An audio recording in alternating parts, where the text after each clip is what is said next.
Rings and integral domains video number 9 और rings without zero divisors का ये तीसरा वीडियो है। और example 6, show that Z5 + 5 × 5 is a commutative ring with unity and without zero divisors. Addition modulo n, multiplication modulo n और Zn, ये मैंने आपको समझाया था किसी वीडियो में जिसमें Z6 + 6 × 6 था। तो उसी तर्ज का ये क्वेश्चन है। वो Z6 + 6 × 6 ring with zero divisor था, Z5 + 5 × 5 ये रिंग विदाउट जीरो डिविजर है। आइए शुरू करें।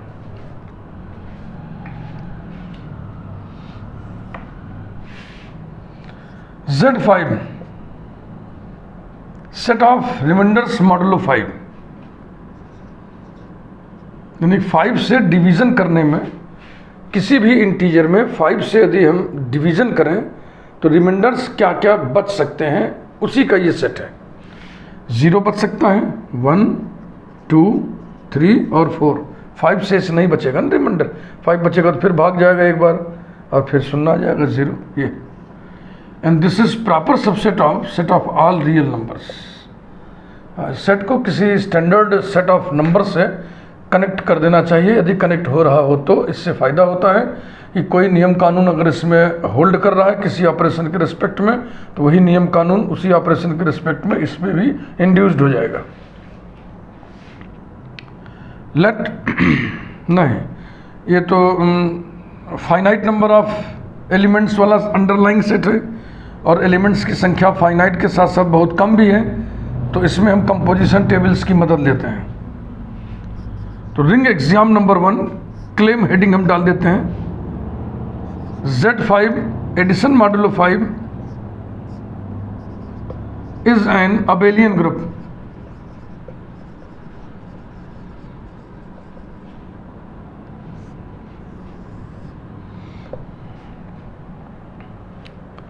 टेबल बनाया जाएगा 5 × 5 का।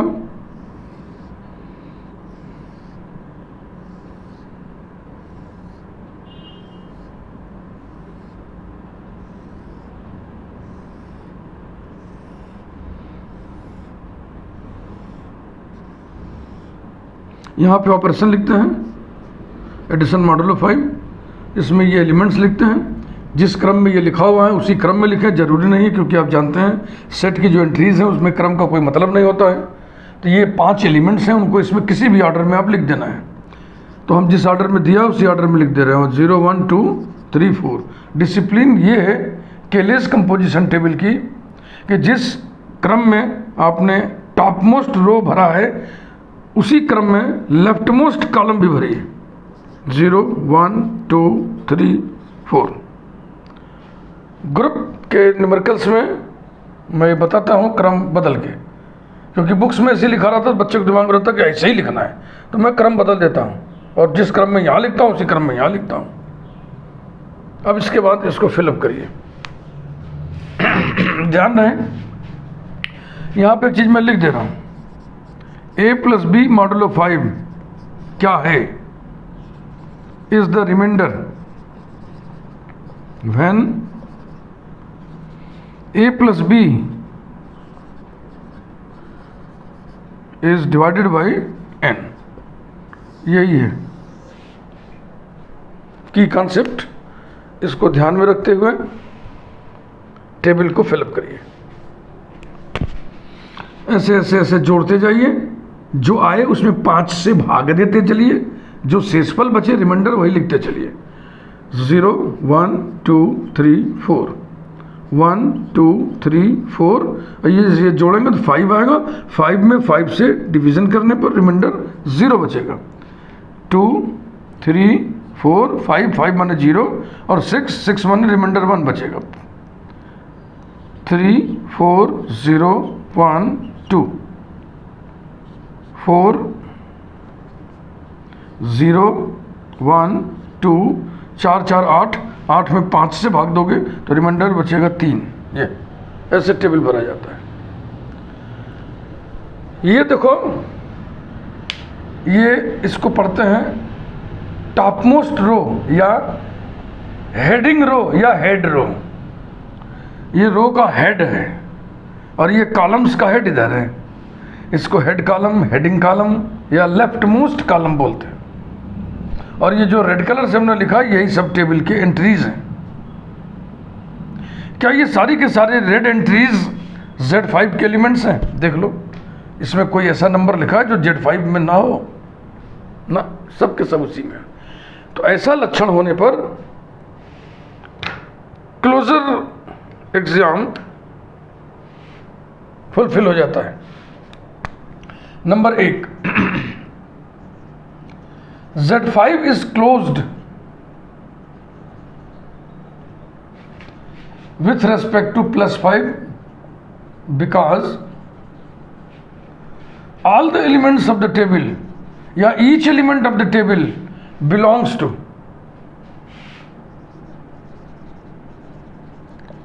all the elements of the table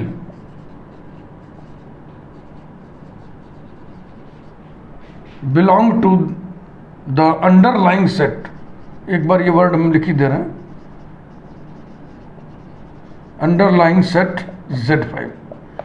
किसी भी एब्स्ट्रैक्ट अलजेब्रा में जो नॉन एम्प्टी सेट लिया जाता है उसको अंडरलाइंग सेट बोलते हैं। Associative property, commutative property table से नहीं डिटेक्ट हो पाता है, ये टेबल की डिमेरिट है। तो उसके लिए कोई और रास्ता अख्तियार करना पड़ता है, लॉजिकल रूट। तो हम लॉजिकल रूट देखो क्या कर रहे हैं, हम एसोसिएटिविटी कम्यूटेटिविटी के बारे में इकट्ठे लिख दे रहे हैं। वी नो दैट, हम जानते हैं कि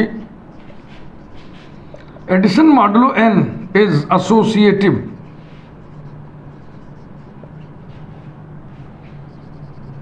एंड कम्यूटेटिव इन Z। ऐसा हम जानते हैं, ये स्टैंडर्ड रिजल्ट है। देयरफॉर n की जगह 5 ले लो, n पॉजिटिव इंटीजर है, 5 पॉजिटिव इंटीजर है। Therefore addition modulo 5 is associative and commutative in Z and hence in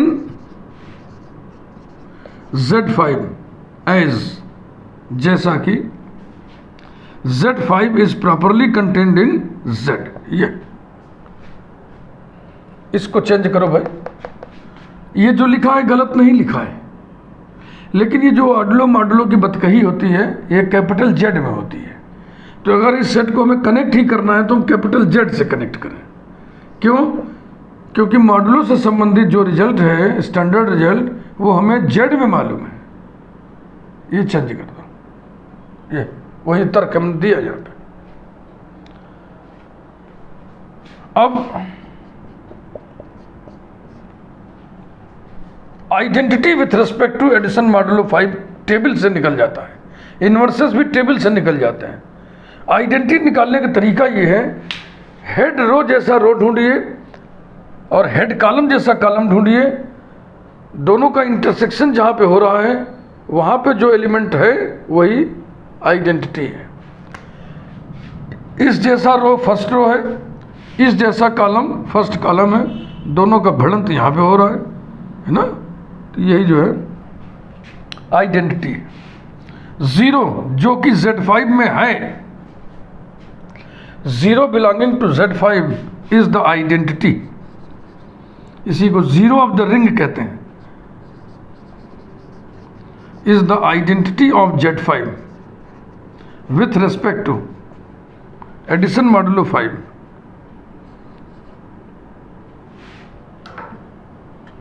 बस कुछ मत लिखो, क्योंकि टेबल के कानून है ये टेबल के कानून है। टेबल से आइडेंटिटी निकल आता है, इनवर्सेस निकल आते हैं और क्लोजर लॉ की बातचीत हो जाती है। टेबल की डिमेरिट क्या है? एसोसिएटिव प्रॉपर्टी, कम्यूटेटिव प्रॉपर्टी और डिस्ट्रीब्यूटिव प्रॉपर्टी टेबल से डिटेक्ट नहीं हो पाता है। Fourth,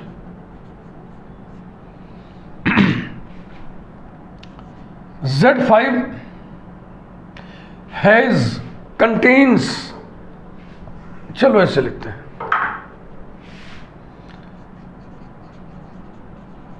inverse of each element of Z5 with respect to +5 exists in Z5 as zero identity है, इसलिए इसका इनवर्स ये खुद ही होगा। 0 to the power -1 से मतलब 1/0 मत समझिएगा, 0 to the power -1 नोटेशन है इनवर्स ऑफ 0 का। फिर 1 2 3 4, 1 का इनवर्स कैसे निकालेंगे? रो हेडेड बाई 1 ढूंढिए। 1 का इनवर्स अगर निकालना है तो रो हेडेड बाई 1 ढूंढिए, यानी वह रो ढूंढिए जिसका हेड एलिमेंट 1 हो।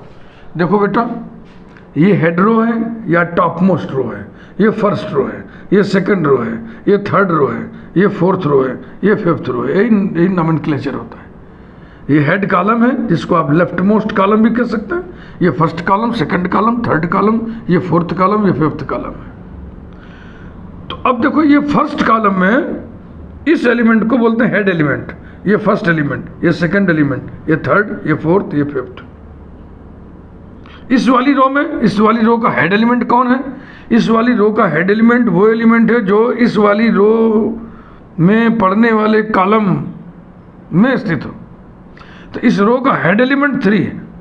इस रो का थर्ड एलिमेंट कौन है? 1 2 3 0 है। तो इनवर्स निकालने का तरीका सीखो।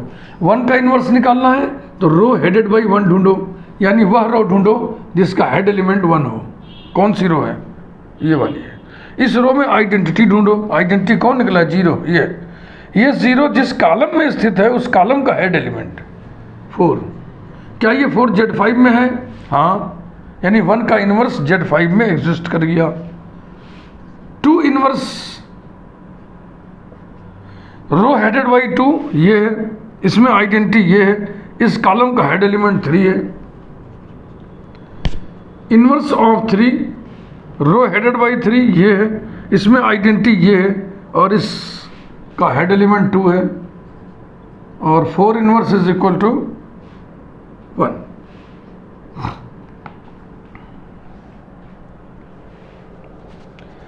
किसी भी एलिमेंट A का इनवर्स n-a होता है। ये मॉडुलो की दुनिया का रिजल्ट है, आपको बता रहा है। तो यहाँ n की जगह क्या है? 5। तो हर एलिमेंट का इनवर्स 5 - a होगा। इसको छोड़ के आइडेंटिटी का इनवर्स आइडेंटिटी होता है। 1 का इनवर्स 5 - 1 होगा, 2 का इनवर्स 5 - 2 होगा, 3 का इनवर्स 5 - 3 होगा, 4 का इनवर्स 5 - 4 यानी कि 1 होगा। तो सारे एग्जाम्स होगा ना पूरे। इस हेडिंग के सपोर्ट में सारे लॉजिकल एविडेंसेस हो गए ना। अब आइए रिंग का दूसरा एग्जाम, क्लेम हेडिंग डालें। रिंग की बात केवल होती तो यहां हम हेडिंग डालते Z5 × 5 is a semi group. लेकिन कम्यूटेटिव रिंग की बात है तो फिर हेडिंग में बढ़ा दें commutative semi group. With unity की बात है तो किसी भी सेमी ग्रुप में अगर यूनिटी एग्जिस्ट कर जाए तो मोनोआइड हो जाता है। तो कम्यूटेटिव मोनोआइड हेडिंग डालिए, इज कम्यूटेटिव मोनोआइड। 4 एग्जाम्स इसके अंतर्गत आ जाएंगे। Commutative monoid, MONOID। अब इसके लिए फिर टेबल बनाइए।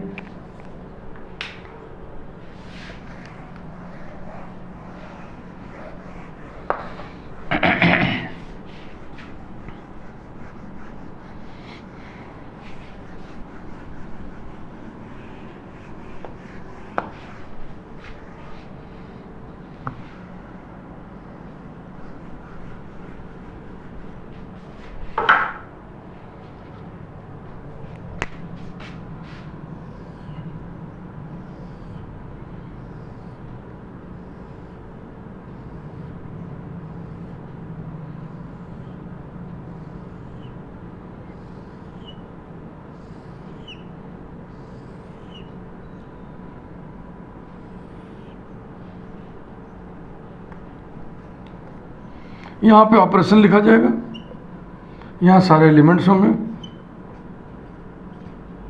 इसी क्रम में इधर भी होंगे।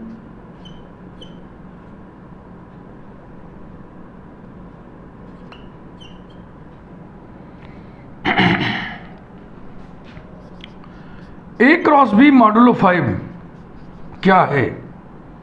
A cross B modulo 5 is the remainder when AB is divided by 5. A into B is divided by A into B is divided by 5. A cross B modulo 5 remainder है, रिमाइंडर। जब A B में 5 से भाग दिया जाए जो शेषफल बचेगा वही है, भरिए। तो 0 से गुणा करने में सब 0 आ जाएंगे, 1 से गुणा करेंगे तो कोई असर ही नहीं पड़ेगा।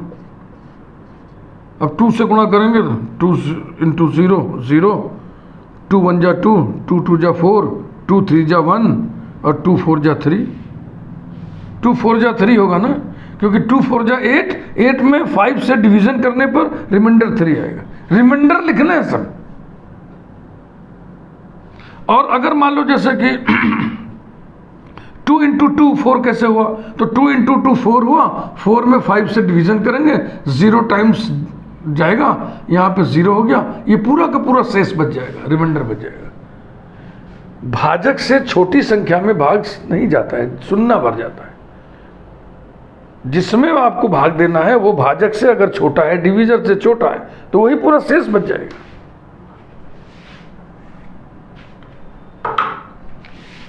0 3 1 जा 3, 3 2 जा 1, 3 3 जा 4, 3 4 जा 2, समझ रहे हो ना। 3 3 जा 9, 9 में 5 से डिवीजन करने के बाद रिमाइंडर 4 आएगा।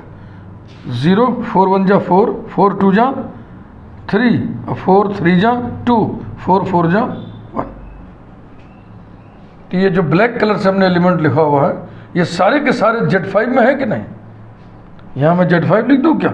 Z5 is equal to curly bracket 0, 1, 2, 3, 4 which is properly contained in capital Z। ये सारे ब्लैक कलर में जितने एलिमेंट सब इसी में है। ये क्लोजर लॉ के लक्षण है। Number 1, Z5 is closed with respect to multiplication modulo 5 because all the elements of the composition table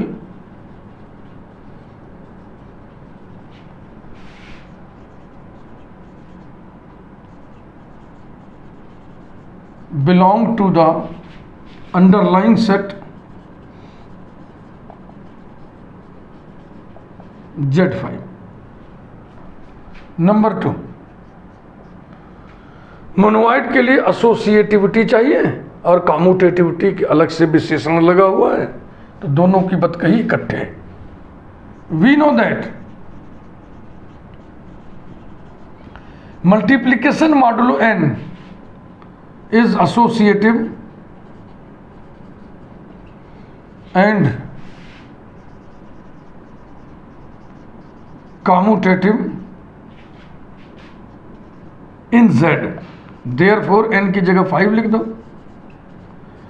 therefore multiplication modulo 5 is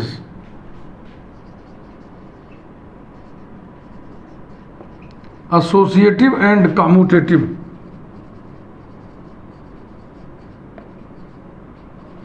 in Z and hence in Z5 as Z5 is properly contained in Z। ये रहा। अब बचा unity, existence of unity. Unity बोलते हैं identity with respect to second operation. इससे identity कैसे निकालते हैं? टॉप मोस्ट रो जैसी रो ढूंढिए। कौन सी रो है? इस जैसी रो ये है, देखो 0 1 2 3 4, 0 1 2 3 4। ये लेफ्ट मोस्ट कॉलम जैसा कॉलम ढूंढिए, ये वाला है सेकंड कॉलम। ये दोनों एक दूसरे को कहाँ पे भिड़ रहे हैं? यहाँ पे तो यहाँ जो एलिमेंट लिखा हो वही आइडेंटिटी होगा। तो लिखिए फिर 1 जो कि Z5 का एलिमेंट है is the identity of Z5 with respect to multiplication modulo 5. Thus, the unity exists in Z5. तो ये 4 एग्जाम्स हैं, इसमें 2 है ना, 1 और 2 इसमें है, 2 1 3 1 4, ये पूरा हो गया। इस क्लेम हेडिंग के समर्थन में लॉजिकल प्रमाण पूरे हो गए। अब R3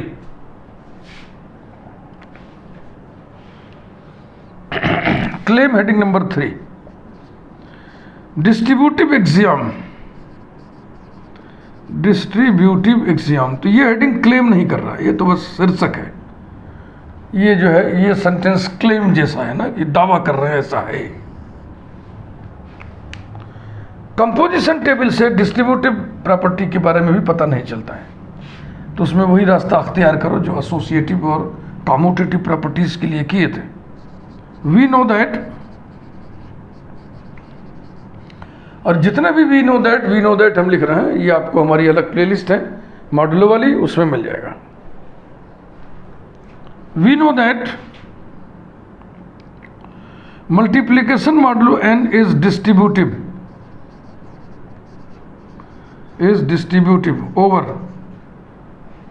addition modulo n in Z. Therefore, multiplication modulo 5 is distributive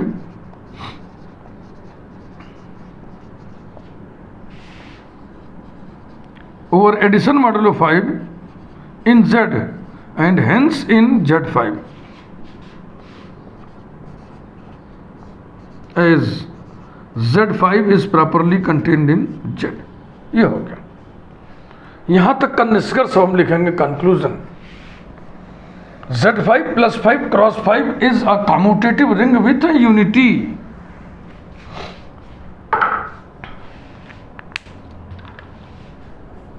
Conclusion.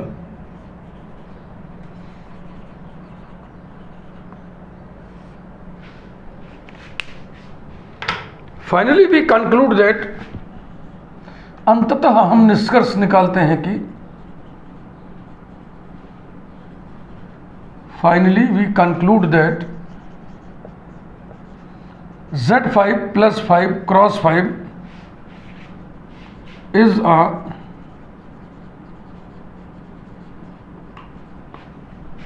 commutative ring with a unity।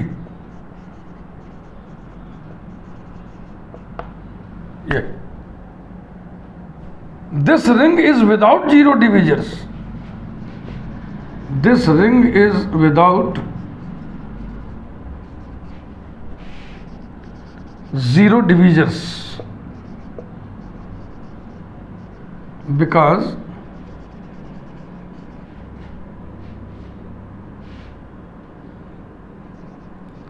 A not equal to 0, B not equal to 0 implies that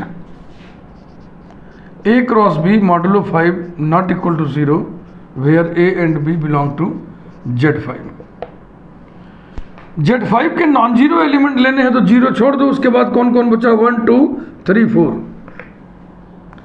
इनमें से किन्हीं भी दो का, वो टेबल हम हटा दिए नहीं तो उसे दिखा देते, किन्हीं भी दो का product 1 cross 2 modulo 5, 1 cross 3 modulo 5, 1 cross 4 modulo 5, 2 cross 1 तो लेने नहीं, दोनों एक ही बात हुआ। 2 cross 3 modulo 5, 2 cross 4 modulo 5, 3 cross 4 modulo 5, इनमें से कोई भी 0 के बराबर नहीं। देखो इसका मान कितना आएगा 2, इसका मान 3 आएगा, ये 4 है, और ये इसकी वैल्यू कितनी आएगी 1, इसकी वैल्यू कितनी आएगी 3, इसकी वैल्यू कितनी आएगी 2, कोई 0 के बराबर नहीं होगा। जबकि Z6 वाले में हुआ था 2 और 3 का मल्टीप्लीकेशन, वो विथ जीरो डिवीजर था Z6 + 6 × 6, ये विदाउट जीरो डिवीजर है Z5 + 5 × 5। अच्छा लग रहा ना? ये दोनों एग्जाम्पल बड़े बढ़िया एग्जाम्पल है, एक विद जीरो डिवीजर रिंग है, एक विदाउट जीरो डिवीजर रिंग है। ये दोनों पढ़ाना चाहिए, दोनों पढ़ना चाहिए। तो इस वीडियो को यहीं पे रोकते हैं, विदाउट जीरो डिवीजर का अभी बातचीत क्रम इसका जारी रहेगा। Thank you very much.